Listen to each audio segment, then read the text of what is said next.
தென்காசி மாவட்டம் பன்மொழிங்கிற ஊரில் இப்போ நம்ம திருமலை குமாரசாமி கோயிலில் இருக்கோம்.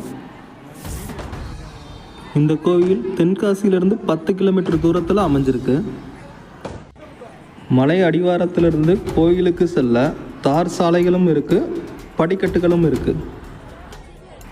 மலை அடிவாரத்திலிருந்து கோயிலுக்கு செல்ல படிக்கட்டுகள் மொத்தம் 625 இருக்கிறது. இந்த கோவிலின் ராஜகோபுரத்தின் வலது பக்கம் மற்றும் இடது பக்கம் பகுதிகளில் கார்த்திகை பெண்களுக்கு உண்டான சிலைகள் அமைக்கப்பட்டிருக்கிறது. மலையின் மேல் உச்சி பிள்ளையார் கோயிலும் சிறியதாக ஒன்று அழகாக உள்ளது. மலைக்கு மேலே முடிக்கணிக்கை செலுத்துகிற மண்டபமும் பக்கத்தில் ஒரு அழகான தெப்ப குளமும் இருக்குது. விசாக நட்சத்திரத்தில் பிறந்தவங்க வாழ்க்கையில் ஒரு முறையாவது இந்த கோயிலுக்கு போயிட்டு வரணும்னு சொல்கிறாங்க.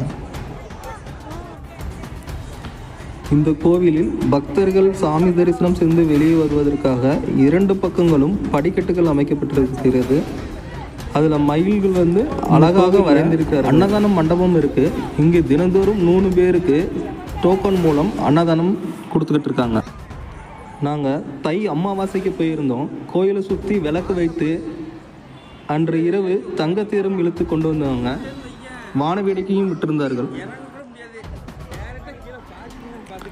நாங்கள் நைட்டு போனதுனால எங்களால் மலையை சுற்றி இருக்கிற இடத்த அவ்வளோ அழகாக பார்க்க முடியல. பகலையில் போயிருந்தால் இந்த வியூலாம் ரொம்ப அழகாக இருந்திருக்கும்.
அழகான முருகனின் தரிசனம் அற்புதமாக கிடைத்தது.